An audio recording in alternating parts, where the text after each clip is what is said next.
Bu Rama, ini Bro Aldo, ini ada temen aku WA mau nanya dia. Katanya eh, Aldo itu Romo ya? Coba dicek dulu Pak John, katanya Aldo itu bener Romo atau hanya sebutan aja katanya. Maaf Pak Aldo, saya pengen nanya itu. Iya, iya. Ya, nggak apa-apa.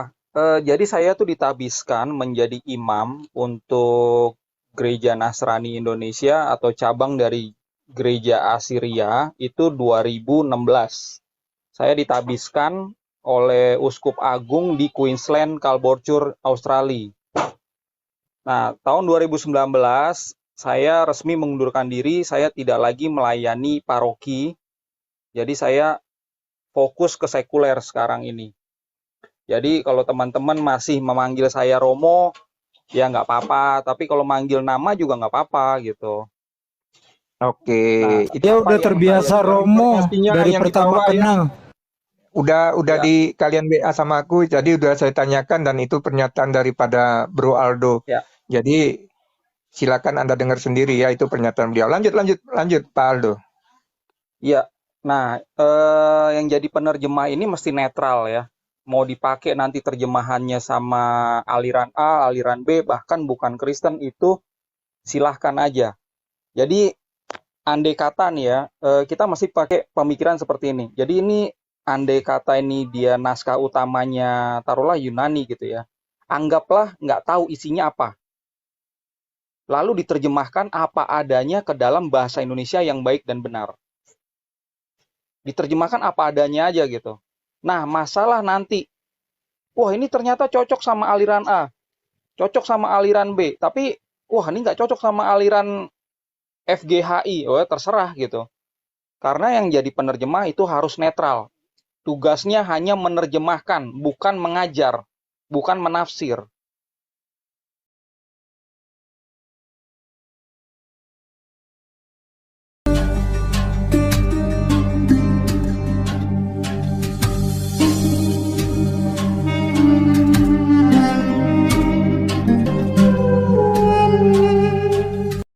Terjemahannya dulu gitu.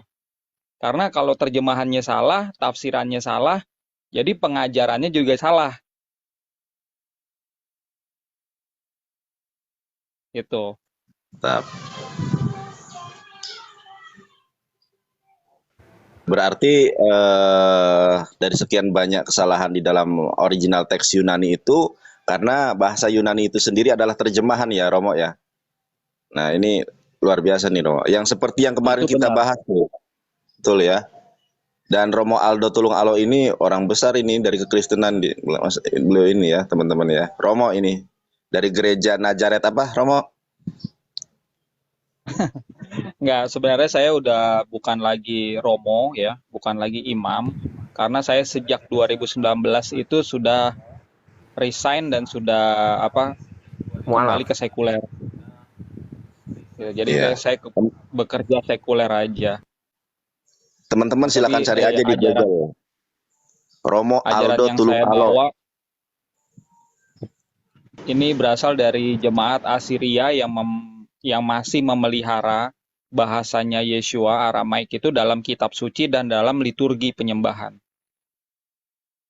Gitu. Jadi seperti tadi ya, Allah gitu yang ditulis sama penerjemah LAI. Sebenarnya kalau saya diskusi sama banyak muslim, itu ternyata banyak muslim juga yang kepingin gitu nama Allah ini harus dihapus.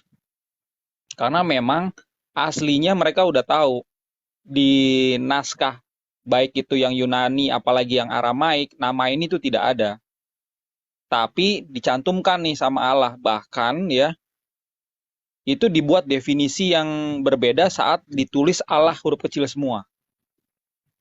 Allah huruf kecil semua tahu nggak artinya apa? Sama Aduh, LAI. ilah, ilah, ilah. Bukan. Dewa. Artinya berhala Wish, gitu. Nah, saya nyata bilang lembaga. sebenarnya ini bukan lagi salah, tapi sebenarnya ini udah mendiskreditkan gitu kan. Mesti hati-hati, saya bilang, kalau ini tidak segera direvisi. Di tahun 2021 kemarin, April, ya, saya diskusi kan sama kepala penerjemahnya, Pak Anwar Chen. Saya bilang ini terjemahan ini tidak akurat, gitu ya. Pertama karena definisi katanya itu Bapak buat sendiri, tim Bapak buat sendiri, definisikan sendiri gitu. Nggak sesuai sama kamus resmi di Indonesia. Udah gitu yang kedua adalah tata bahasanya ngawur, ya. Bikin aturan sendiri. Nah ini nggak boleh Pak, gitu.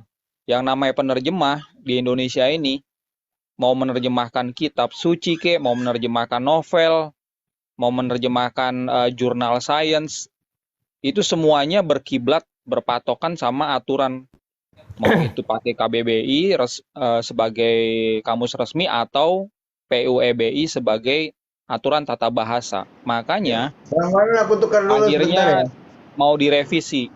Setahu saya sih revisinya udah keluar yang kedua. Cuma saya belum tahu, belum lihat sih hasil revisinya seperti apa gitu. Setuju. Saya setuju sih sependapat dengan Pak Romo ini ya. Salam kenal Pak Romo sebelumnya, saya Ardiansa. Jadi Ya, Pak Ardi. ya siap. Jadi begini, ada yang beberapa hal yang ingin saya tanyakan. Kita di sini diskusi ya, oke? Jadi saya bukan mengenal sih, saya mengetahui ada seseorang pendeta yang bernama Pendeta Dance ya dulunya. Beliau ternyata adalah master teologis. Kalau Pak Aldo kenal ya? Kayaknya saya tahu ya Pak Dance. Ya. Nah, ternyata pada saat saya live sini ternyata ada jemaatnya beliau dulunya yang sampai detik ini, kalau Pak Dance kan sudah masuk Muslim, tapi yang beliaunya ini ternyata belum masuk Muslim sih, cuman hendak diskusi dengan Pak Dance karena beliau meyakini bahwasanya Pak Dance itu paham beberapa bahasa, termasuk bahasa Ibrani, kemudian bahasa Yunani, bahasa Inggris dan sebagainya. Pertanyaan saya, apakah benar jika seorang Kristen, ya saya sebutnya seorang Kristen ya, entah itu Kristen apapun, semakin memperdalam bahasa kitab-kitab mereka yang diturunkan secara asli, maka seorang Kristen tersebut akan semakin mengikuti Yesus yang notabene Yesus itu menyembah Allah. Apakah begitu asumsinya? Mohon tanggapannya Romo Aldo, silakan. Iya, kalau salah baca terjemahan ya, makanya ada yang saya kenal juga ya, memang Kristen itu yang akhirnya mengira kalau Yesus itu terkait sama Allah, ya diutus sama Allah, berdoa kepada Allah, melakukan mukjizat atas nama Allah. Itu karena mereka salah membaca terjemahan. Nah, kalau kita belajar dari naskah aslinya, yang Yunani maupun yang Aramaik, itu nama Allah itu tidak ada di situ satupun. Nah, kalau nanti pada saat penafsiran itu mengaitkan, itu beda isu ya, karena itu penafsiran, bukan teks. Kalau kita bicara teks, kita harus jujur gitu. Ini naskah ini isinya apa? Kalau yang Yunani itu diisi theos, kurios gitu ya. Seperti Markus 12 ayat 29 tadi, kalau di versi Yunaninya adalah kurios, ho, theos, hemon. Kalau di versi Aramaiknya, Maria Alahan. Gitu, jadi sesimpel itu aja.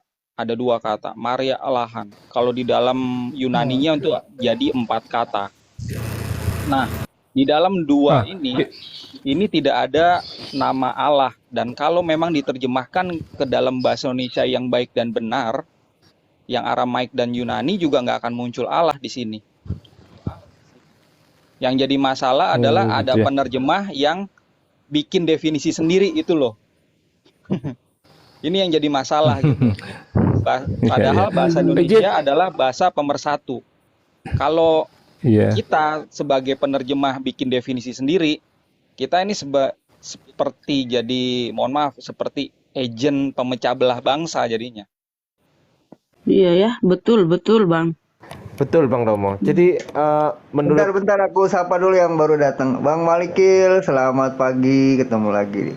Halo, oke. selamat pagi semua. Oke. Iya pagi. Pagi. Lanjut ya Bang Aldo ya. Romo Aldo permisi. Ustadz Jadi, Unggul.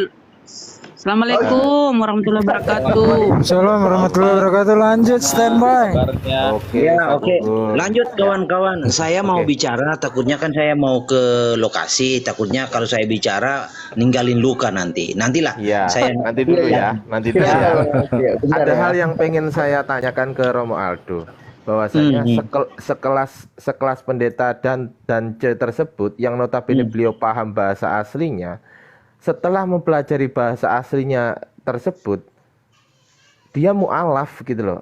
Kira-kira siapa pendeta tadi? Hidayah bang. sebentar. Hidayah. Iya. Sebentar. Mungkin Saya mau ngobrol izin- ke Romo Aldo dulu sebentar Pak. ya. Oke. Oke. Jadi gini. Bro, Apakah saya yang- izin turun ya. Nanti saya naik lagi kalau ada waktu senggang ya.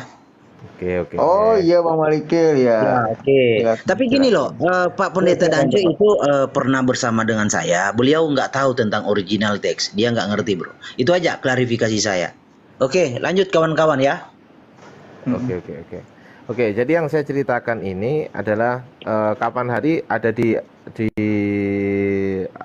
roomnya Pak Amir sih. Itu adalah anak buahnya, bukan anak buah sih. Apa ya? Kalau Jemaat. di gereja, betul sekali. Jemaatnya Pak Dance gitu loh. Jadi beliau hafal banget karena rumah beliau dengan Pak Dance itu sangat dekat sekali gitu loh. Ya meskipun tidak satu lokasi, tidak satu desa mungkin ya kalau saya sebutnya, cuman sangat dekat sehingga beliau bisa komunikasi dengan Pak Dance dan juga mempunyai nomor WA-nya untuk mau berbicara soal Islam sih sebetulnya. Nah, yang jadi pertanyaan saya, Pak Dance kan mempelajari teologis kan untuk memperdalam ilmu kekristenan ya kan, harusnya kan begitu. Tapi kenapa kok malah beliau menjadi mualaf ya? Saya bilangnya ini bukan dari segi Allah memberikan hidayah loh ya. Kalau dari segi itu saya no comment lah, oke. Saya no comment. Yang perlu saya tanyakan ini secara akademis itu kira-kira alasan apakah yang logis sehingga Pak Dance bisa masuk Islam padahal Nggak bisa semakin dijawab lah bang. semakin tahu gitu loh. Semakin tahu Iya, pengetahuannya mestinya beliau gitu. Mestinya Pak Dance nih yang ditanya. Karena gini ya, Pak Ardi, ya. Tapi gini, Siap. Mungkin Izin, Pak Dance Romualdo, yang Bapak izin. kenal bukan yang saya kenal, beda ini. Karena kalau yang saya kenal Iya, itu siap. Pak Dance yang dari ini Gereja Baptis, yang saya kenal ya. Mungkin beda Siap. orang. Siap. Itu bersama Ustadz Keinama kalau nggak salah. Oh, iya betul. Ya. Itu mualafnya bersama Iya. Ustadz Keinama di Izin Mualaf mungkin Center. saya bisa nambahkan mungkin. Siap. Ada Maulda mungkin bisa saya tambahin sedikit mungkin. Kebetulan boleh. juga saya pernah bertemu beliau Pak Dance itu kebetulan waktu ke Jawa Timur ya, waktu itu saya bertemu waktu saya sholat bersama lah. Di situ terjadi suatu obrolan lah ya, obrolan santai. Nah beliau memang mengungkapkan di situ mengatakan bahwa dulunya dia merasa seperti ini. Saya ini menyembah itu tidak langsung dengan Sang Pencipta, ini versi beliau ya, tetapi perantara. Makanya benar umat Islam mengatakan bahwa Isa atau Yesus itu adalah nabi atau utusan. Nah, itu kalau dari hasil obrolan saya dengan beliau. Jadi sekarang beliau mengatakan bahwa kenapa kok nggak langsung itu. Jadi poinnya di situ. Kemudian saya tanya, lo emang dulu seperti apa? Nah, itulah dari versi beliau mengatakan bahwa akal kita ini harus terbuka kalau memang ingin mencari suatu kebenaran. Kalau akal itu tidak terbuka, maka doktrin yang akan menempel pada diri kita itu versi mereka. Waktu itu saya lagi berdialog atau diskusi tentang sains, saya ada sedikit memasukkan ini, dia tertarik kan seperti itu. Ya, itu tanggapan dari saya ya. Mungkin Bang ini mungkin terjawab ya. Karena kalau yang gue saya juga nggak bisa jawab nih. Luar Terus biasa. begini, Pak Romo, saya mau tanya yang ini Pak Aldo. yang disampaikan itu tadi yang masalah mujizat itu tentang ini. Kalau yang aslinya itu Yunaninya itu seperti apa ya? Kisah Rasul 2 nomor 22 itu. Itu seperti apa ya bunyinya itu? Wah, saya nggak hafal Mungkin itu. kalau di terjemahannya itu begini. Ini terjemahannya ya saya baca ya, Kisah Para Rasul 2 Ya, nomor 22. Hai orang-orang Israel, dengarlah perkataan ini. Yang aku maksudkan ialah Yesus dari Nazaret, ya, seorang yang telah ditentukan Allah. Nah ini saya ingin menegaskan poinnya, apakah ini kata Allah atau bukan ya? Mungkin Pak Aldo nanti menerangkan. Yang ditentukan Allah dan yang dinyatakan kepadamu dengan kekuatan-kekuatan dan mujizat-mujizat dan tanda-tanda yang dilakukan oleh Allah dengan perantara Dia di tengah-tengah kamu seperti yang kamu tahu. Kalau saya membacanya di sini mujizat kekuatan-kekuatan itu ya atas izin Tuhan lah atau Allah ya, ya. dengan perantara Dia gitu. Kalau Pak Aldo gimana? Dilanjut. Terima kasih Iya, sebelumnya. kalau di dalam Kisah Para Rasul, Yohanes, Matius, terus tulisannya Paulus dan yang lain-lain ya. Di dalam Yunani itu kebanyakan menulis theos, ya. Nah, theos ini yang sering disalahpahami nih, dianggap menjadi Allah gitu oleh sebagian Kristen karena mengikuti terjemahan LAI. Padahal yang benar itu adalah kalau diterjemahkan ke Indonesia jadinya Tuhan. Nah, jadi kalau terjemahannya benar itu Tuhan gitu. Sebenarnya kita bisa memahami gitu. Kalau ini dokumen ini pada saat ditulis ya, kita PB ini nggak ada sangkut pautnya sama agama yang lain. Ini hanya bercerita tentang ajaran Yeshua aja. Ini dokumen PB ini. Semua asalnya itu dari apa yang keluar dari mulut Yeshua selama 3,5 tahun.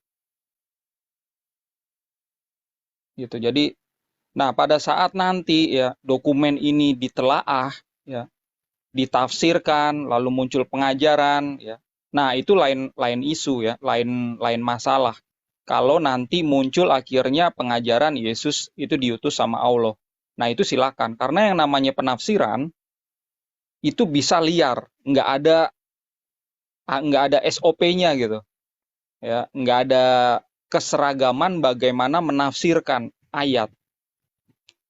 Jadi kalau satu ayat kita kasih nih ke 10 rohaniawan Kristen. Ini Kristen ya.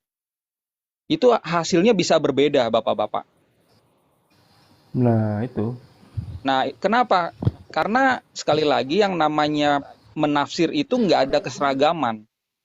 Bahkan ada yang klaim, wah saya dipimpin sama Roh Kudus.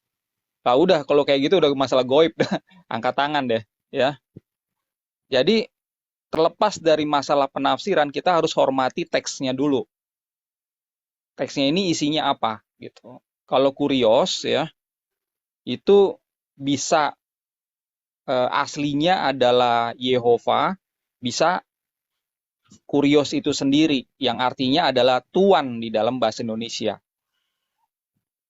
Gitu. Kalau theos, ya, theos itu di dalam bahasa Indonesia itu tuan. Tapi kalau diarahkan kepada sembahan bangsa-bangsa, itu bisa diterjemahkan menjadi ilah atau berhala. Oke, mantap. Bang Aldo, Romo Aldo, sedikit saya mau bertanya agak keluar konteks sedikit ya Bang Aldo, tapi tetap dalam ini. Kalau di dalam bahasa aslinya Bang Aldo, saya nggak tahu ya apakah itu di Codex Sinaiticus atau Vaticanus, apakah ada Tuhan yang Anda imani itu mengaku bahwasanya dirinya Tuhan dalam bahasa asli ya, dalam bahasa asli. Kalau di dalam Al-Quran kan saya sebutkan ya, a'udzubillahi minasyaitonirrajim, innani anallah la ilaha illa ana fa'budni wa aqimis shalah lidzikri. Sesungguhnya aku adalah Allah, tidak ada Tuhan selain aku, maka sembahlah aku dan tegakkanlah sholat untuk mengingatku. Ini kan tidak perlu ditafsir ya, Bang Aldo. Ini kan ayat-ayat eksplisit ya. Iya. Jadi ayat eksplisit itu bermakna gamblang lugas. Jadi semua orang sudah tahu, oh Ternyata Anda itu adalah Allah. Oh, ternyata tidak ada Tuhan selain Allah. Kan gitu kan? Iya, Nah, iya, iya. adakah di dalam keyakinan Romo Aldo ini, entah itu dari kitab perjanjian lama maupun perjanjian baru, yang menyatakan original text ya, yang saya maksud ya, yang Iya. menyatakan bahwasanya aku ini adalah Tuhan, maka sembahlah aku gitu loh. Ada nggak kira-kira? Kalau yang mirip seperti itu tuh nggak ada ya. Perkataan Tuhan sendiri ya, untuk memerintahkan untuk menyembah Dia itu nggak ada. Yang paling mendekati adalah perkataan iblis di Matius 4. Pada saat dia mencobai Yeshua, dia akan berikan semuanya kalau Yeshua itu menyembah dia, gitu. Nah, Matius 4:1 itu ya? Matius 4 ayat 1 iya, ya kalau nggak salah ya. iya. Jadi nggak ada yang seperti itu di dalam Alkitab kami ya. Akulah Tuhan, sembahlah aku, gitu. Kalau di dalam perjanjian lama ya, nama Tuhan itu adalah Yehova, atau di dalam bahasa Ibraninya itu Yod-Heh-Wav-Heh. Nah, kalau di Ya. dalam perjanjian baru ya, nah Yod-Heh-Wav-Heh ini kalau sama orang Yahudi itu nggak karena ini nama suci ya, itu tidak dibaca langsung gitu kan. Nah, begitu juga sama Yahudi Kristen, begitu juga sama Yeshua, dia itu nggak baca langsung. Dia menyebutnya tuh dengan sebutan Maria, bukan Maryam ya, Maria Ya. gitu. Oke, Jadi oke, oke. Jadi agak mantap, ada mantap. perbedaan di situ. Nah, di Mantap, mantap. dalam PB sebenarnya ada perkataan-perkataan Yeshua kalau yang klaim ya, dia sendiri yang klaim sebagai Maria Allaha atau sebagai Tuhan. Cuman ini bisa dipahami dengan baik kalau bacanya itu PB Aramaik gitu. Paling enggak yang Aramaik Inggris gitu. Cuma sayangnya di Indonesia ini kan mereka berpatokan itu kan kepada LAI dalam bahasa Indonesia, dan LAI ini mengacunya kepada yang Yunani. Jadi nama yang Yod-Heh-Wav-Heh itu udah hilang sebenarnya, di Yunaninya aja udah nggak ada, apalagi dalam terjemahan gitu. Makanya nggak heran kan muncul ada aliran Yesus only gitu ya. Itu kenapa? Karena mereka pada saat mereka belajar, mereka tidak diperkenalkan nama Sang Bapa atau nama Tuhan di dalam perjanjian lama itu apa gitu. Itu mereka nggak diperkenalkan itu. Oke, oke. Terima kasih. Kemarin saya sempat nyimak pendapatnya saudara kita Yonatan itu, Romo Aldo, bahwasanya Yod-Heh-Wav-Heh itu jika ditargum itu ternyata ketemunya alef lam het, alif alef lam he apa gimana ya? Gitu. Itu kira-kira menurut Romo itu seperti apa ya? Kalau Yod-Heh-Wav-Heh itu adalah nama ya. Jadi sama seperti Allah atau Allah. Kalau nama itu begitu dia diterjemahkan ke bahasa yang lain itu mestinya diserap aja gitu. Di dalam Masoretic text itu sudah ada huruf vokalnya. Naskah Masoret ini kan muncul di abad 10 kan. Nah, begitu diterjemahkan ke dalam bahasa Inggris, itu terjemahan yang paling pas adalah terjemahan Yehova. Jadi yang menulis itu Yehova gitu. Mau bahasa Inggris kayak, mau ke bahasa Arab, mau ke bahasa yang lain-lain gitu ya. Itu tetap Yehova. Atau misalnya kalau kepleset sedikit, jadinya tuh di dalam ilmu bahasa jadinya namanya itu transliterasi. Mungkin kalau ke bahasa Batak ya, jadinya Jehovah gitu ya. Nah, ini bisa dibenarkan. Itu istilahnya transliterasi. Sama seperti nama Yeshua. Nama Yeshua itu kalau di bahasa yang lain itu bisa beragam kan, jadi Yesus, jadi Jesus, jadi Isho, jadi Ishu, jadi Isha.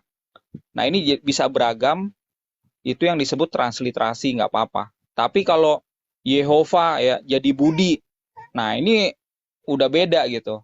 Terus kalau Allah gitu menjadi Tuhan ya. Nah ini udah beda, nggak boleh. Allah itu tetap Allah, Yehova tetap Yehova. Gospel Assyriak ada nggak nama Allah Bapa Romo? Ada. Jadi kalau di dalam kitab Assyria itu kan PL maupun PB-nya kan yang Aramaik ya. Jadi Yod He Waw itu ditulis MRYA.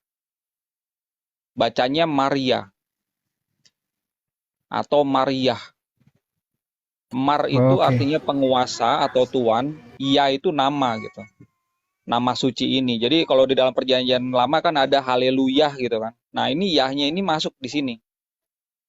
Nah, itu cara Yesus menyampaikan nama suci itu dia pakai nama Maria ini. Makanya Yahudi Kristen yang ada di Kerala India dan ada di Edesa, ini kan komunitas-komunitas Yahudi. Nah, begitu dikasih tahu nih ajaran Yeshua ke sana, nah mereka terima gitu. Nah, ini jadinya komunitas Yahudi Kristen yang setelah beberapa lama ya itu jadi rintisan jemaat Assyria kami. Cakep Romo. Karena kalau dari terjemahan LAI kan asal muasalnya itu sudah terjebak sehingga kesalahan ini terus diwariskan sampai sekarang ketika mendefinisikan Tuhan dengan Allah. Itu udah sering kita bahas ya, proper name digeser mananya menjadi Ya, generic name. Jadi di dalam LAI kalau ditanya siapakah nama Allah Bapa, nggak ada yang tahu. Mereka harus lari ke PL. Nah kalau Romo tadi kan bilang tuh ada namanya kan. Nah ini bagus ya, sebab harus punya nama, nggak mungkin proper name kecuali kalau misalnya yang dari PL terjemahan LAI nama yang diagungkan sehingga tidak disebut diganti dengan Adonai Elohim. Tapi kalau seumpamanya cuma PB doang murni, inilah kesalahannya LAI terjebak di dalam sejarah diteruskan hingga kini. Itu yang pertama. Yang kedua, ada misi juga agar mudah diterima di kalangan mayoritas muslim.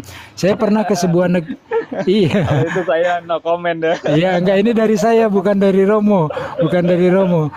Yang kedua, saya pernah ke sebuah negara di mana mayoritasnya bukan Islam, itu bahasanya diterjemahkannya mendekat-dekati atau mengambil-ngambil terminologi dari agama mayoritas di negara tersebut, Romo. Jadi kalau Oh menurut gitu saya ya. yang pertama kita sepakat ya, adanya kesalahan apa adanya sejarah, kesalahan ini diteruskan sampai sekarang. Nah, yang kedua urusan politik juga, dalam arti politik adalah misi. Karena kan Kristen sama sebenarnya dengan Islam. Islam itu agama syiar, artinya untuk disebarkan kepada orang-orang lain, dikabarkan. Sama Kristen juga kan misi, makanya ada misionaris. Nah, dalam fungsi inilah mereka tetap mempertahankan itu, Romo. Oke, thank you, standby. Iya, sebenarnya kasihan Ini ya sebentar yang aku baca. sapa dulu yang baru datang. Assalamualaikum abang aku Bang Indra Moses. Selamat pagi Bang Jol, selamat pagi Bang Johan. Lanjut. Selamat lanjut lagi. Ya, sebenarnya kasihan sih kalau saya perhatikan ya teman-teman Kristen yang ada di Indonesia terutama. Karena mereka ini jadi korban. Dan yang jadi korban ini udah 4 generasi sebenarnya. Itu Betul, Bang. mulai dari kakek saya, terus ayah saya, terus generasi saya sama anak saya itu mereka masih banyak pakai yang terjemahan TBLAI itu. Nah, ini yang memunculkan nama Allah ini sampai ribuan kali tuh dari perjanjian lama sampai perjanjian baru di setiap kitab itu ada, sehingga mindsetnya mereka adalah Yesus itu adalah Allah gitu, atau Yesus itu adalah Tapi gini, putra Allah. mohon maaf sedikit Bang. Kalau Advent ya, dia itu udah pakai beda, dia pakai apa namanya ya? Apa namanya kalau nggak salah. Pokoknya Allah di situ dia sudah ganti jadi Elohim. Oh, Elohim, apa itu namanya bukan dia ya? itu bukan Advent. Jadi gini, ya di tahun 2000 Ya itu ginting, mulai itu ada ginting. ginting asumsi tuh dia marah kalau kita diskusi. Tolong Bu, jangan pakai Allah di saya punya kitab itu Elohim. Jadi ya Ya, kita menyusahkan diri kalau ya lanjut. Terjemahan ILT juga udah nggak pakai Allah lagi Bunda. Bagus tuh, dekat kepada original Ah, teksnya. itulah ILT. ya ILT dia punya ILT Indonesian ya jadi bukan dia itu itu Indonesia asalnya Modern Bible dia IMB ya, dia kayaknya gimana ya lanjut. tadinya tuh mulainya tuh tahun 2000 pada saat LAI itu bisa dibilang dikritisi sama internal Kristen karena mempertahankan nama Allah ini terlalu lama gitu ya. Nah, akhirnya sepakatlah supaya LAI ini tidak menjadi lembaga penerjemah yang monopoli di Indonesia, menjadi satu-satunya. Jadi masyarakat Kristen harus disediakan pilihan. Nah, muncullah Yayasan Lentera Bangsa yang membuat produk baru. Ya. Nama terjemahannya adalah ILT. Sekarang ini sampai ILT versi berapa gitu ya. Tapi memang keinginan dasarnya adalah menghilangkan nama Allah ini di dalam kitab suci Kristen. Gitu. Itu sekarang ini udah beberapa versi gitu. Terus LAI sendiri kan belakangan ini sudah merevisi kan yang TB itu menjadi TB2. Nah, kita harus appreciate ya. Kita harus ya inilah apa hormati gitu kan LAI, kita bersyukur juga ya apa yang mereka sudah lakukan selama ini sampai mereka mau merevisi ini. Nah, kita tinggal lihat revisi yang kedua ini seperti apa gitu. Yang Saya namanya udah punya revisi Romo. Romo belum punya, saya udah beli. Termasuk ya buku panduannya, ringkasan apa saja yang dirubah. Tapi nggak signifikan Romo. Terutama hal-hal yang diperdebatkan oleh umat Islam tetap ada.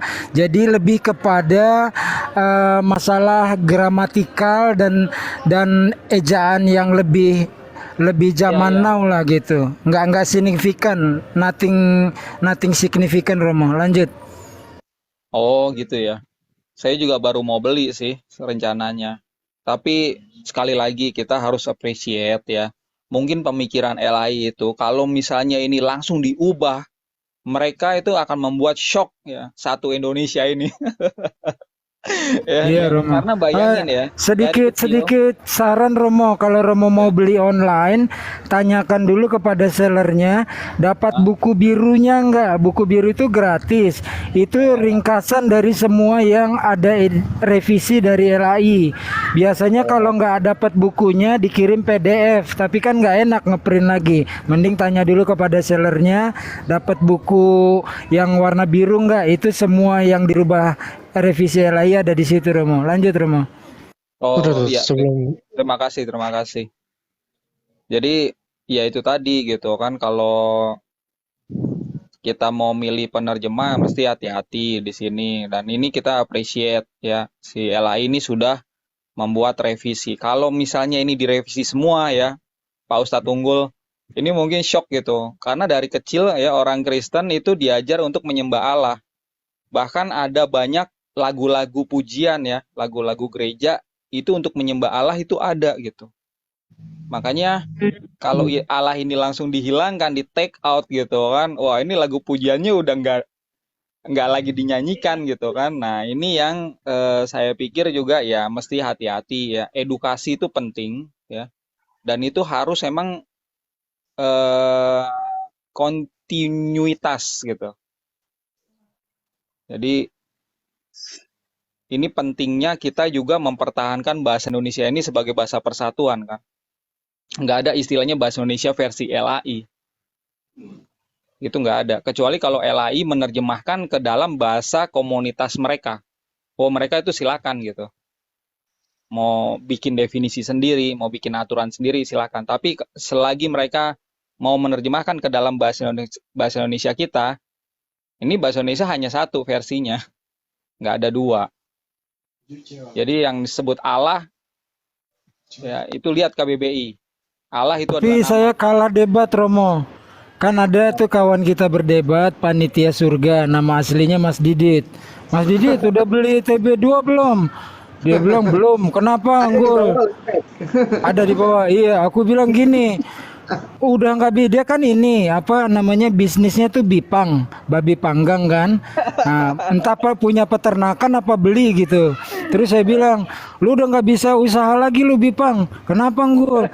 Di TB2 kata babi hutan, hutannya itu dibuang Romo, diganti menjadi babi biasa. Jadi bukan makanan jangan dimakan kan ada tuh imanat. Terus dia bilang gitu, wah nggak perlu khawatir, bukan yang masuk mulutmu yang menajiskanmu. Kalah saya kalau debat begitu kan. Ya wes lah, tetaplah bisnis bipangnya lanjut, saya bilang. Lanjut Romo. Ya, susah itu Ini kalau Bang udah Bang urusan ini mau perut ya. bertanya nih, Bang Yohan. Bang Yohan silakan mau bertanya katanya. Silakan Bang Yohan. Silakan Bang Yohan.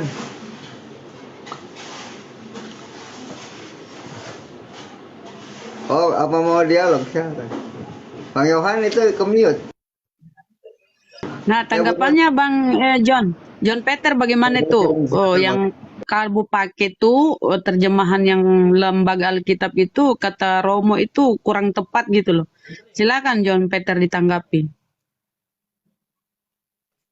Itu kan pendapat, setiap manusia memiliki pendapat, termasuk si Aldo ini. Aldo ini Romo di gereja mana, bro? Gue yang manggil Romo, sama kayak dia dia manggil gue Ustadz. Oh, Dipanggil Pak Aldo atau Bang Aldo atau iya. Semaldo juga boleh. Pikir tadi beliau ini Romo. Oke. Si Aldo ini ketika berpendapat bahwa terjemahan itu punya kekeliruan, itu tidak bisa kita pungkiri. Sebagai terjemahan, itu pasti memiliki kelemahan dan kekurangan. Kita harus akui itu, ya. Kita nggak munafik bahwa banyak di dalam terjemahan LA itu memang ada beberapa yang keliru. Nah, tentang hal itu kita maklum. Makanya kita meminta kepada instansi yang terkait, lembaga yang terkait, itu untuk betul-betul merevisi terjemahan itu sesuai dengan aslinya. Jangan karena pengaruh doktrin. Sehingga mereka ingin menerjemahkan itu sesuai dengan petunjuk arahan daripada seseorang yang menginginkan narasi Alkitab itu terjemahnya menjadi sebuah pengajaran doktrin. Nah, itu yang perlu kita ingatkan kepada lembaga tersebut.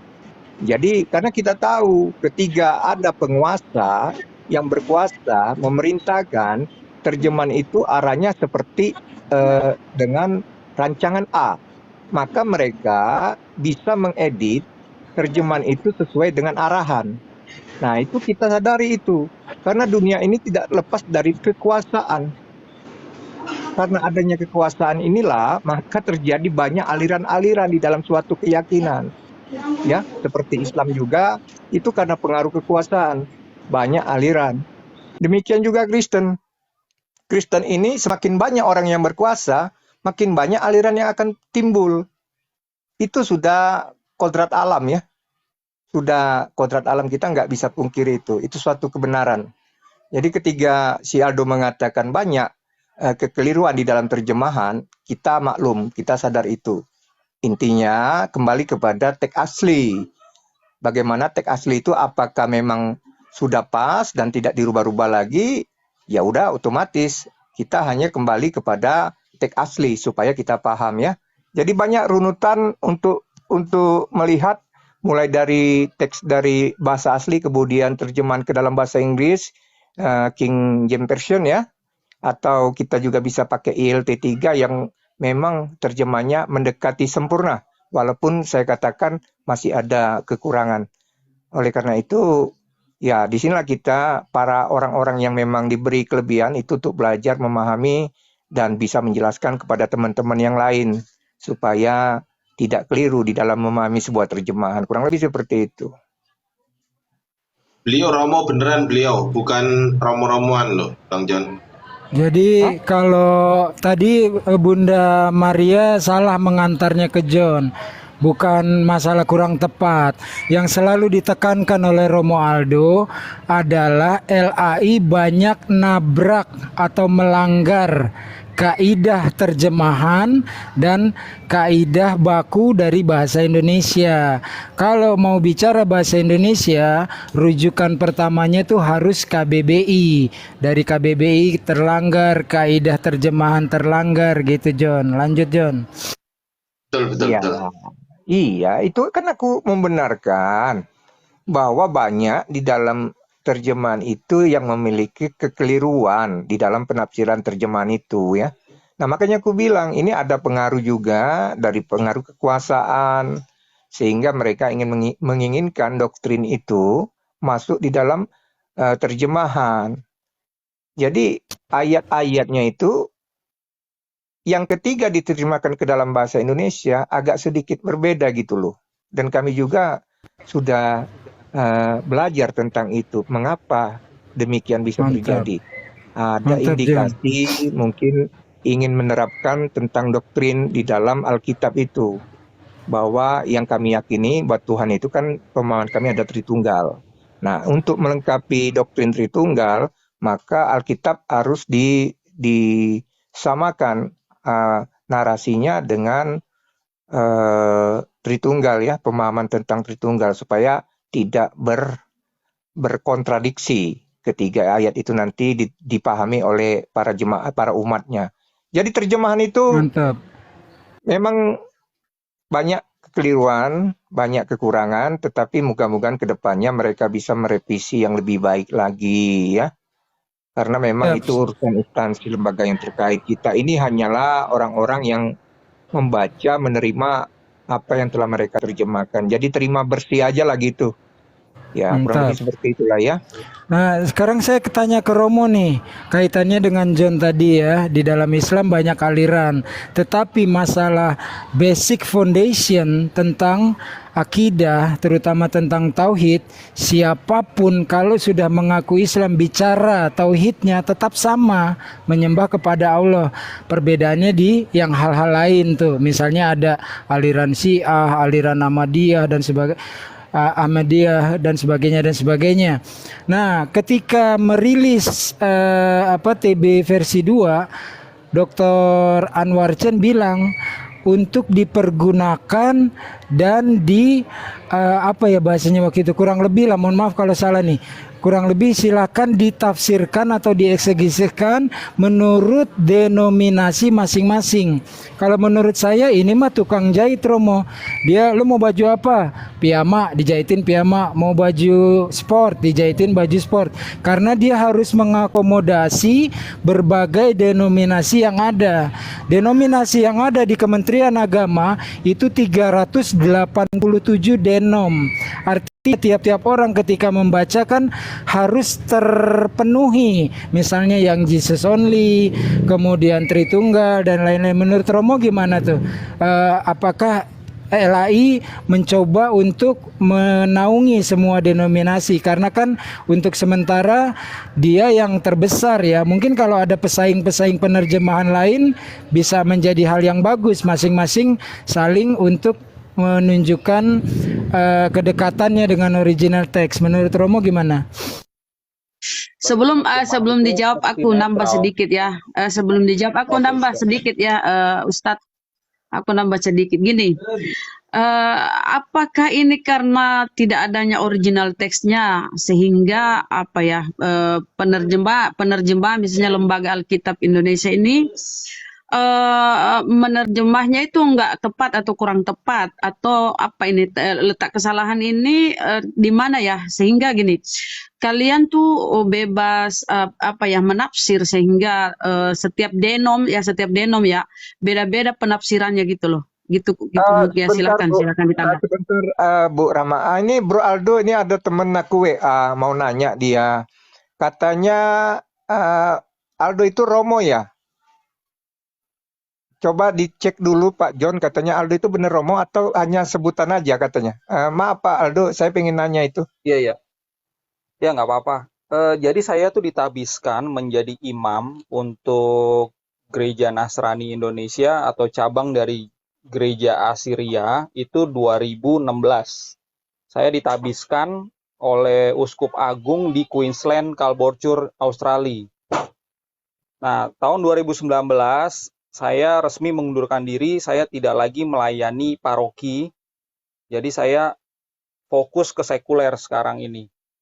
Jadi kalau teman-teman masih memanggil saya Romo, ya nggak apa-apa. Tapi kalau manggil nama juga nggak apa-apa gitu. Oke, Nah, itu Dia apa udah yang terbiasa saya Romo informasinya dari yang di pertama bawah ya. kenal.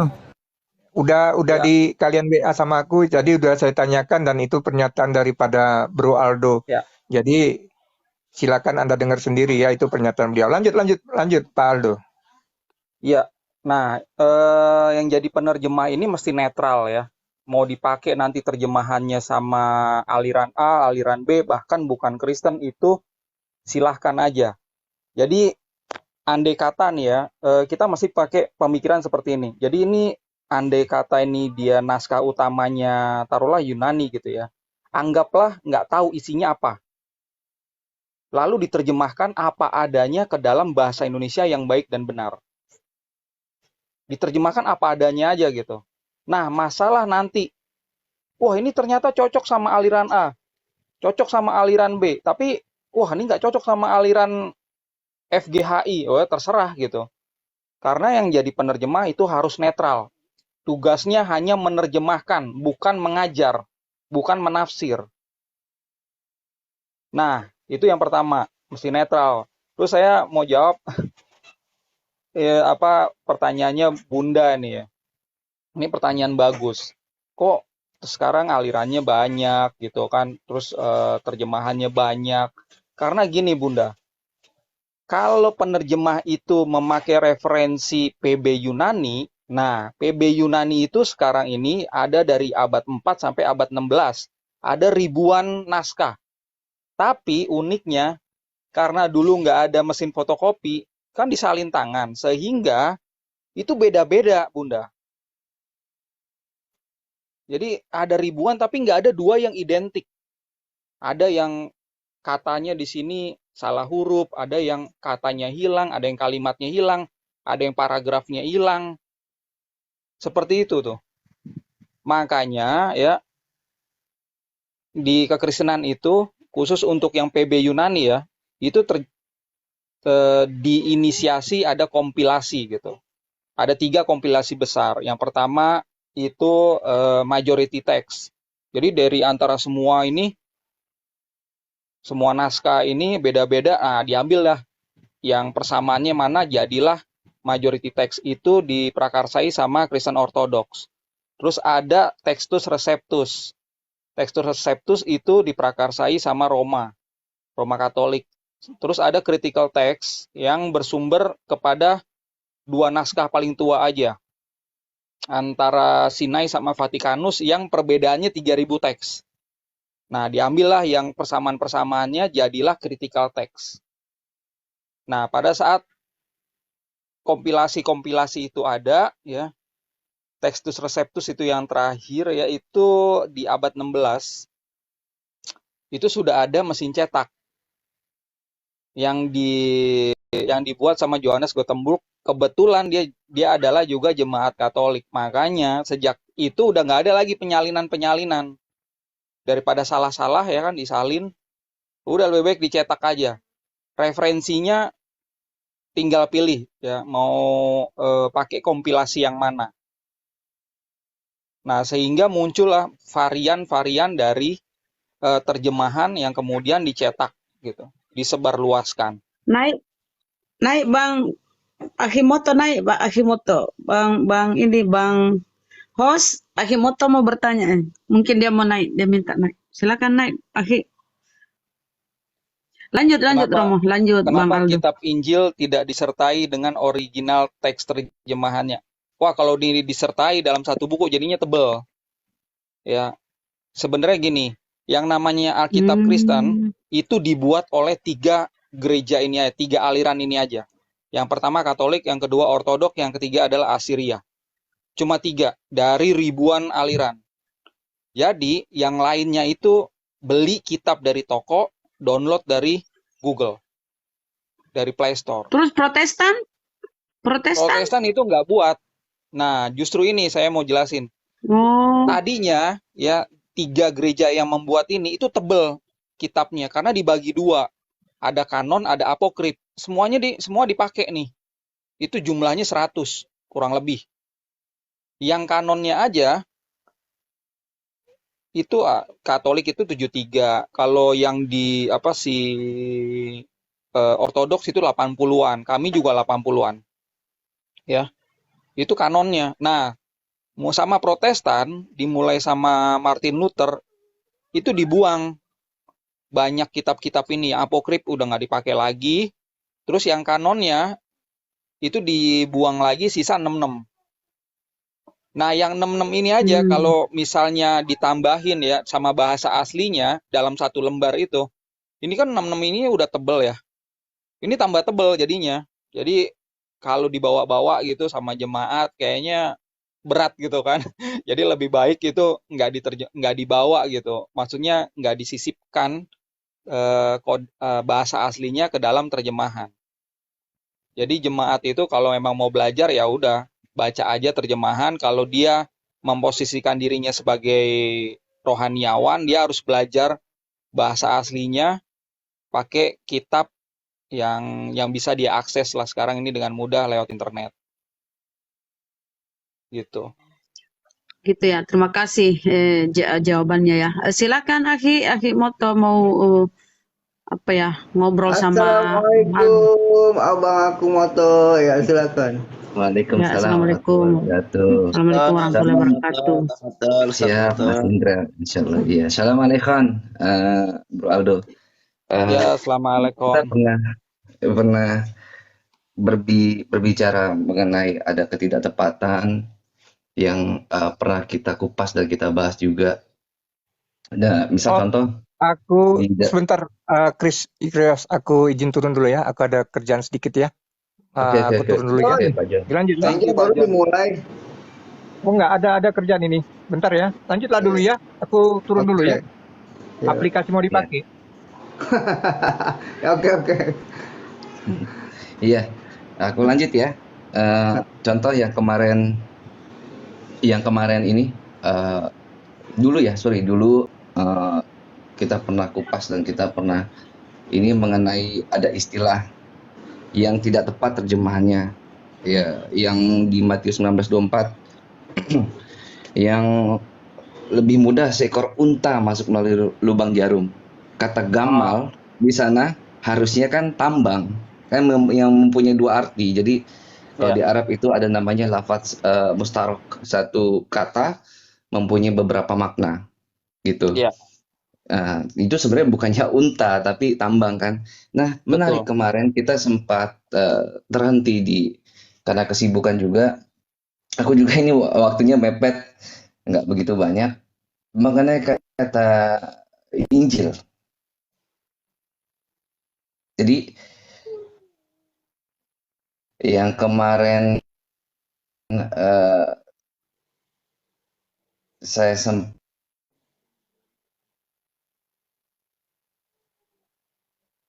ajukan putus. Coba ke Indomaret atau Alfamaret minta wifi gratis. Ustaz Unggul ngeledek aja nih. Ya, iya tuh. Merah. Jaringannya memang merah jaringannya. Kawiannya Indomaret aja, ke Indramose aja. Iya. Ke Indomaret atau Alfamaret cari wifi gratis. Kayaknya gue harus bikin kawiannya ya, Indramaret ya. Rame kayaknya ya. Halo, tadi terhenti di mana ya, Bro Aldo ya? Ya, tadi masih berkenaan dengan Gamlo itu loh. Oh, Gamlo udah clear. Kemarin kita sempat membahas mengenai kata Injil yang ditransliterasi menjadi itu seharusnya Sebarta di dalam Madanhayo maupun Sebarto di dalam dialek Serto. Nah, ada pertanyaan lagi yang harusnya ini masuknya konteksnya kemana nih? Gini, karena kan yang saya pelajari bahwa Semitik itu luas, bahasanya itu sangat luas, dan kaya akan kosakata, sehingga saya rasa itu seharusnya tidak perlu menyerap apa ya, bahasa dari Greek gitu kan, khususnya pada poin ini Aramaik. Contoh aja Aramaik aja tuh masih memuat atau menukil dari Greek koin itu masih menukil dari Aramaik kayak Iya, Talitakum, Efatah gitu kan. Nah, iya. ada yang ingin aku tanyakan sama Bro Aldo sebentar di datanya.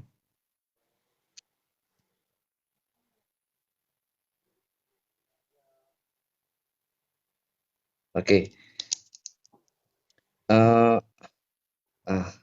bentar, saya tulis aja sebentar. Nah, di Roma 2 nomor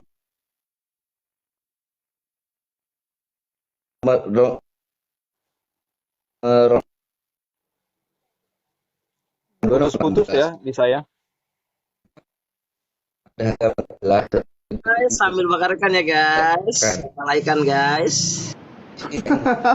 Wih, enak banget. Lanjut.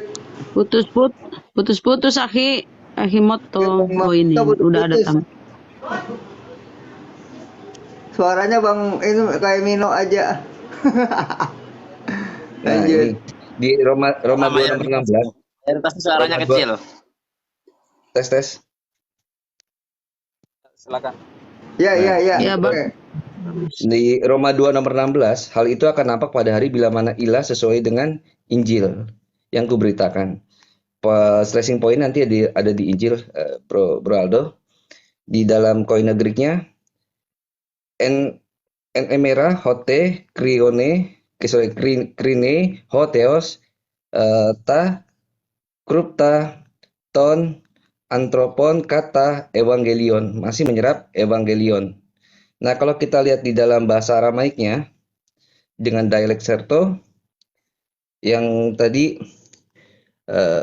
beyakmo dedoen aloho kas noto dak nonoso et, di sini masih menyerap evangelion. Evangelion masih dipertahankan di bahasa apa ya? Jadi Aramaik ini masih menyerap kata evangelionnya dari Greek koin. Menurut Bro Aldo ini tanggapannya seperti apa, Bro Aldo? Terima kasih, Bro Aldo. Nah, ini hal yang wajar ya, serap menyerap bahasa ya dari budaya yang lain, dari bahasa yang lain ke dalam bahasa kita, ini hal yang wajar dan itu terjadi di dalam PB Aramaik dan PB Yunani. Tapi yang Aramaik ini itu sedikit menyerap yang dari kata-kata Yunani. Nah, yang banyak adalah yang Yunani ini menyerap perkataan-perkataan Yeshua, istilah-istilah Aramaik gitu. Ya, ini hal yang wajar sebenarnya. Di dalam Ibrani juga seperti itu ya. Kalau teman-teman perhatiin, kata sinagoga itu sebenarnya bukan Ibrani itu. Bukan. Sinagoga itu sebenarnya itu diserap dari Yunani ya. Dan itu artinya adalah tadinya tuh tempat penyembahan atau ya termasuk kuil lah, menyembah dewa di Yunani sana. Tapi akhirnya nama itu diserap gitu. Sinagog itu lebih tepatnya itu tempat orang berkumpul. Iya. Berasal dari kata sinagoge, artinya dia sedang berkumpul. Iya. Jadi sinagoga tempat berkumpul. Itu setara juga dengan eklesia. Eklesia kan juga perkumpulan. Betul. Amin. Iya. Jadi emang serap menyerap bahasa sih hal yang wajar sih, Pak Moto. Jadi pertanyaannya Sam Aldo, Bro Sam, siapa yang menyerap siapa? Siapa yang menerjemahkan siapa? Terus konteksnya antara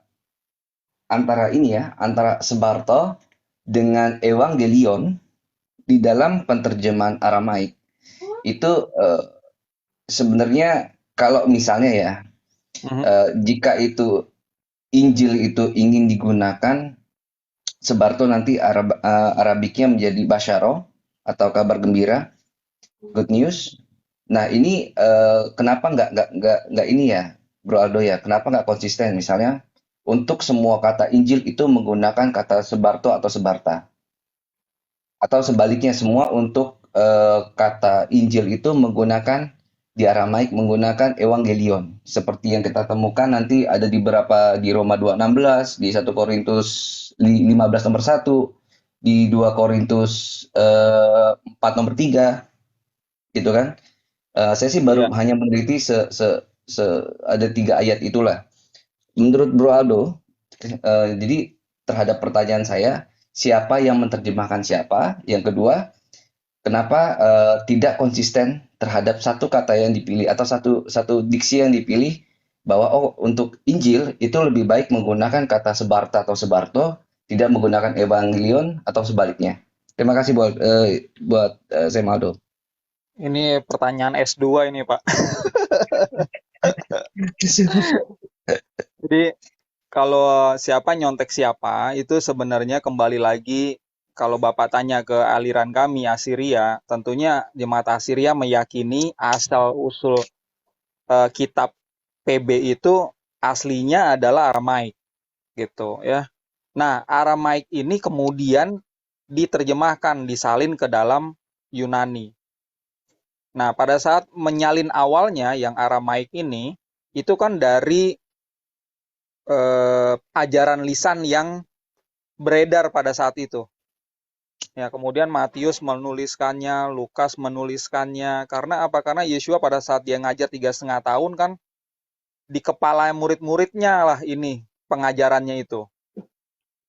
Nah, sebagian ajaran Yesua dituliskan. Nah, pada saat mereka menuliskannya, kenapa muncul evangelion di situ, serapan dari Yunani? Karena memang bahasa internasional pada saat itu mempengaruhi juga bahasa Aramaik yang dipakai sama orang Yahudi. Gitu. Nah, terutama pada saat ajarannya Yesua ini. Ajaran Yesua sebenarnya kalau kita pretelin ya, sama terus kita bandingkan sama ajaran Musa yang dipretelin juga nih, satu persatu gitu. Ini ada perbedaan. Sehingga nih harus dimunculin perbedaan itu dengan jelas gitu. Makanya si penulis ini nih menuliskannya evangelion. Nah, pada saat pengajaran itu berlangsung ya di jemaat Asiria, nah evangelion ini punya nama lain, kata lain, yaitu sebarta atau sebarto. Jadi kalau di dalam kitab tetap ya pakainya evangelion, tapi kalau di dalam pengajaran lisan atau tulisan-tulisan para pengajar itu pakainya sebarto atau sebarta. Artinya sama aja sih itu. Ya, terima kasih Bro Aldo. Jadi tetap dengan point of view-nya masing-masing ya. Silakan. Bang Moto saya tanggapi sedikit. Ini saya S3. SD, SMP, SMK. Silakan. Lagi bakar ikan juga. Lagi bakar ikan. Nah, orang nggak dibagi uang, nggak dibagi Ayo lanjut. Menurut tafsir Ibnu Katsir sendiri, Ibnu Katsir mengatakan bahwasanya Al-Injil itu bukan dari bahasa bukan dari bahasa Yunani, bukan dari bahasa Suryani, bukan. Tapi itu dari bahasa Dari bahasa Ibrani sebenarnya. Yang kemudian kosakata ini sengaja dilupakan. Sengaja dilupakan oleh mereka. Jadi Al-Injil itu seperti dalam bahasa Arab Al-Inzil atau Unzila begitu. Artinya diturunkan dari Allah. Karena peralihan lidah atau lakob daripada zal ke jim itu dekat gitu. Jadi Al-Injil adalah maksudnya adalah yang diturunkan oleh Allah kepada Nabi Isa. Itu kalau menurut tafsir Ibnu Katsir. Nah, memang setelah saya mempelajari bahasa Yunani, bahwa saya juga merasa kesulitan untuk menarik akar kata daripada evangelion ini, akar katanya apa. Gitu. Karena kalau mau dibilang pakai kata anggel, berarti malaikat. Nggak mungkin kan? Jadi cenderung ke bahasa serapan. Gitu, baik anggelion dalam bahasa Aram maupun Yunani. Tetapi kalau tafsir Ibnu Katsir mengatakan bahwasanya itu dari bahasa Injil yang kalau dalam bahasa Arab bermakna unzila, yang diturunkan. Itu kalau menurut Ibnu Katsir. Ini Mas Indra, nanti datanya aku sempurnakan ya untuk Mas Indra. Jadi bukan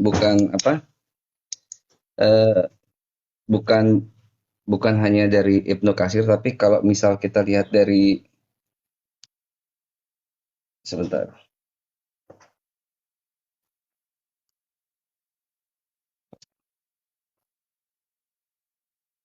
Atau kalau nggak ada pakai yang ini aja lah.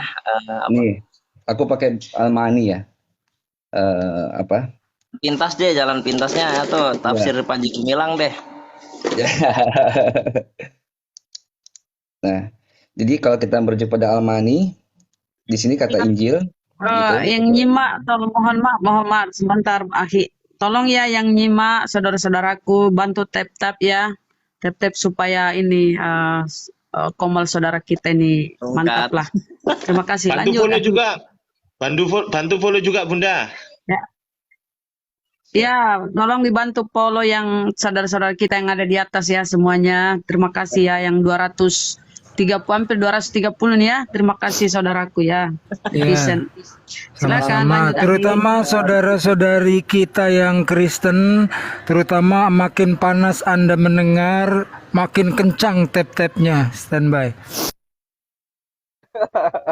Ini ada-ada aja nih Ustaz. Ya Bunda. Makasih. Lanjut Akhi, mohon maaf. Ikan bakarnya bumbunya bumbu Aramaik ini dari Damaskus. Mantap. Siap. Jadi tadi yang Mas Indra sebutkan, kalau kita cek di cross check di Al-Ma'ani itu bisa kita gunakan untuk komus untuk menerjemahkan Arabik ke English, Arabik ke Indonesia. Kalau menurut by definition, kata Injil, Al-Injil, Kitabullah Ta'ala Al-Munajjal ala Nabi Astagfirullahaladzim. Isa bin Maryam. Nabi Isa alaihi salam. Wahiyah, dan itu Injil, wahiyah, hiyanya itu ke Injil, atafnya kalimat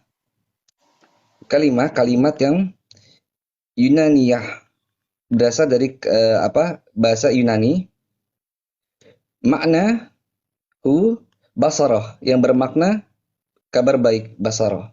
Bisyarah. Iya.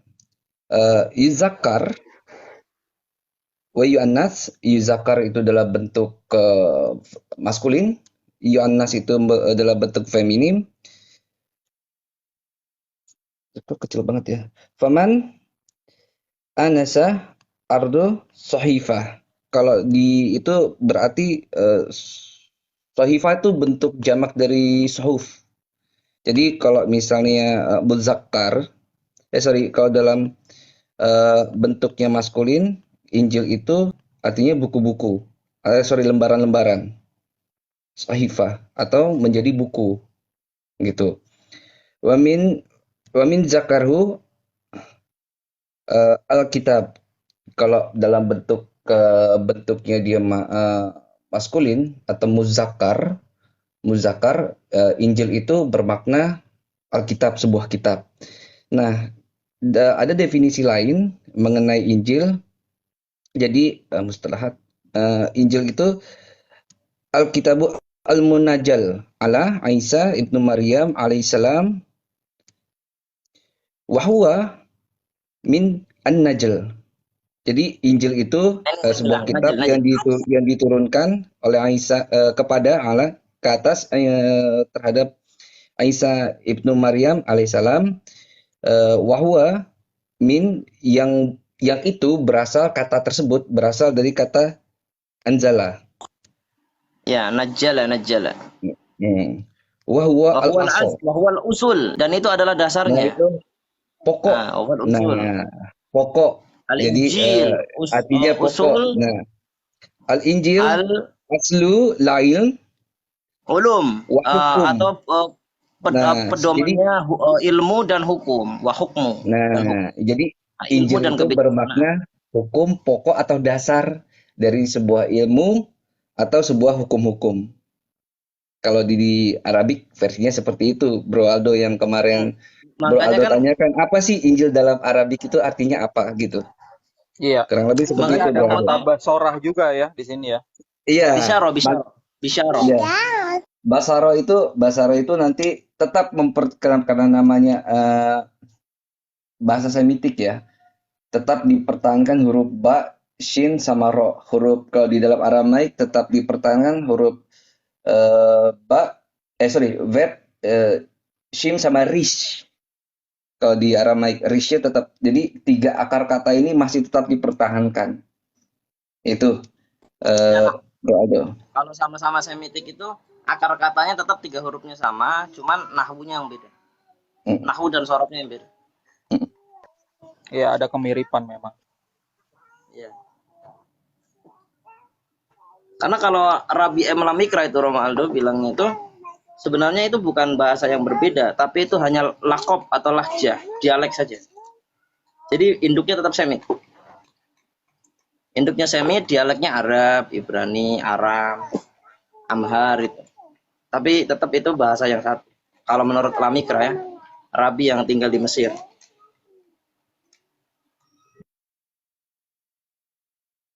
Nah, Bro Aldo, terima kasih buat waktunya, Mas Indra, Ustadz Unggul, Bunda Rama, Pak Ardiansyah, sama Pak Wanwan Abihos. Terima kasih. Sama-sama. Kalau sudah banyak berbicara, terima kasih buat tempat dan waktunya, kesempatannya juga. Bro Aldo, thank you ya. Next time nanti kalau kita punya waktu luang, kita akan bahas ini. Sebentar, kamu tuh sebentar. Tadi kan dua makna al-hukum wal ulum wal hukum. Jadi ilmu tentang hukum. Makanya kalau kita lihat di PP sendiri itu kan lebih Yesua ini kan lebih berbicara tentang ketinggian ilmunya dan hukum-hukumnya. Makanya dia mengatakan bahwa ini begini, ini hukumnya begini gitu. Coba lihat, cek aja. Sisa-sisanya masih ada, sisa-sisa kandungannya. Siap. Iya, Mas Indra, Masya Allah. Ini saya punya satu pertanyaan ya ke teman-teman Muslim di sini. Tahu nggak kenapa disebut kabar baik? Kenapa rabi-rabi yang lain nih, yang ngajarin Torah Musa, itu nggak ngomong kalau ajaran mereka adalah kabar baik? Kalau menurut Rabi, sorry ya Bro Aldo ya, saya bukannya discriminate terhadap ini ya gitu ya. Nah. Kalau menurut Rabi-Rabi itu bukannya Evangelion, tapi di maknanya agak sedikit diplesetkan menjadi Avon Gilion. Avon itu jahat. Lembarannya gulungan. Gilion itu berujuk pada scrolls atau pada gulungan jadinya. Aku nggak bisa narik dari definisi atau parameter point of view-nya mereka, jadinya silakan Bro Aldo jelaskan.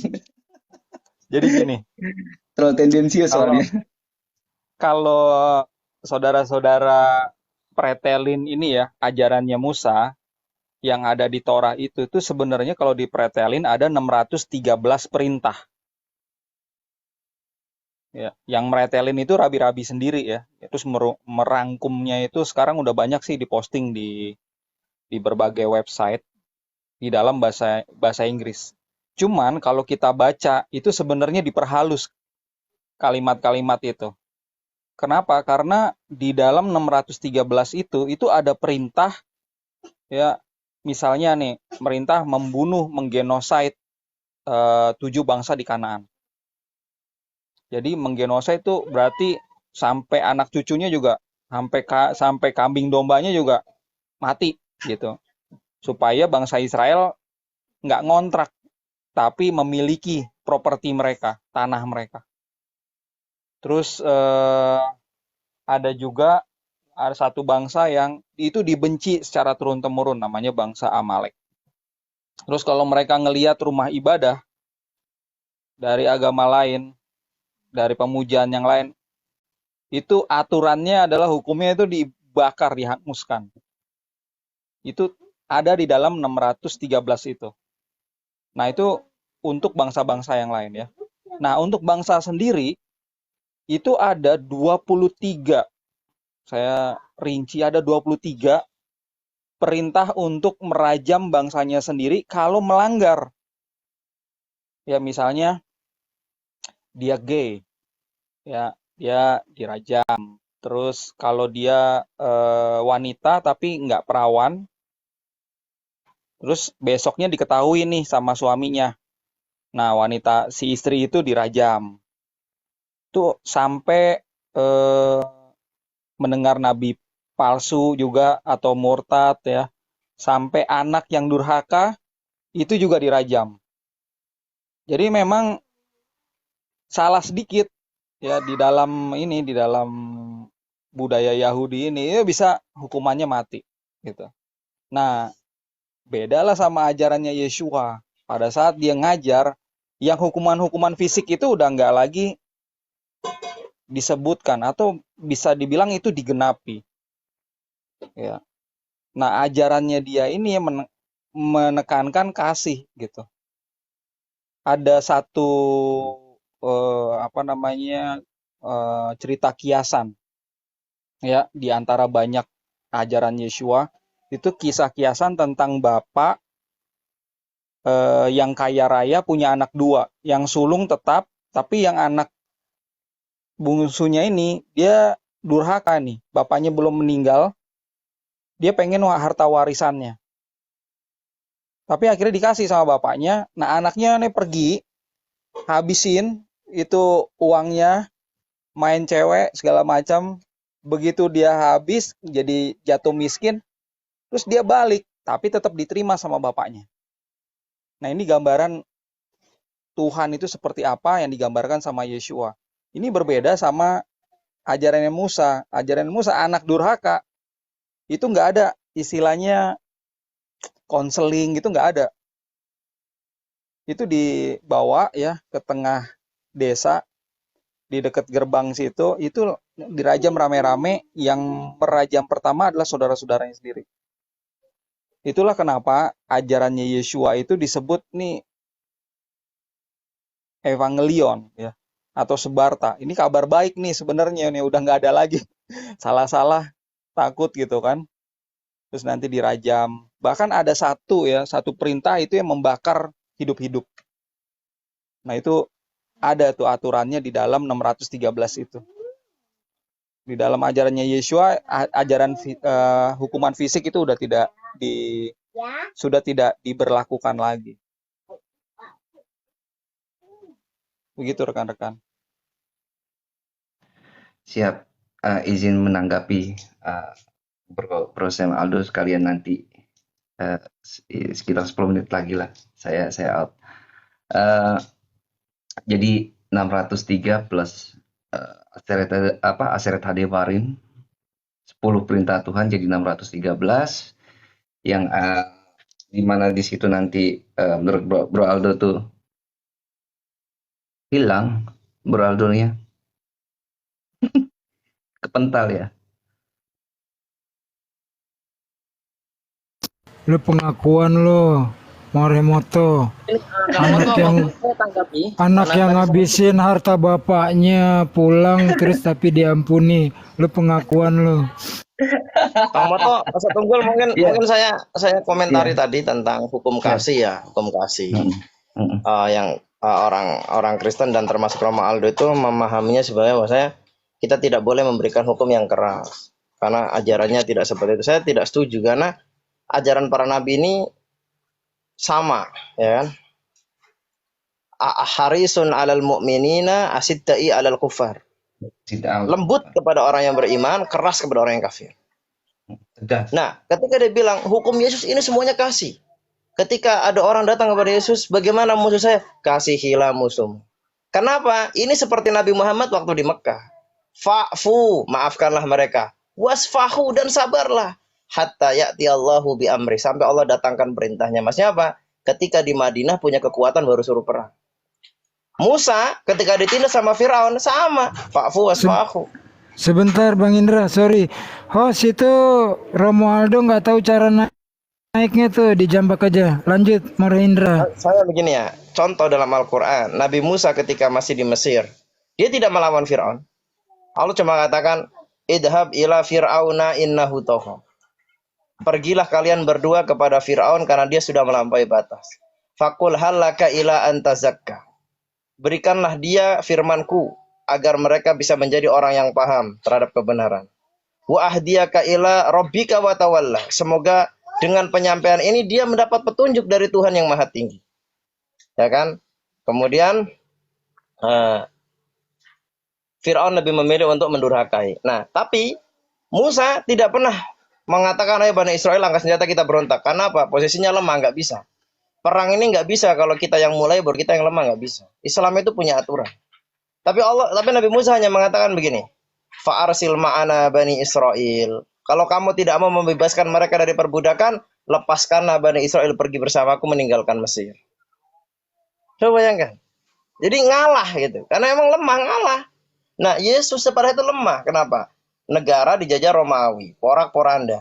Mosok orang, ayo angkat senjata lawan Romawi, ya hancur. Coba siapa itu yang Ben-Hur ngelawan Romawi, ya hancur. Ngelawan dia malah yang ada mudaratnya lebih besar, yaitu bait sucinya diratakan dengan tanah sama si Titus.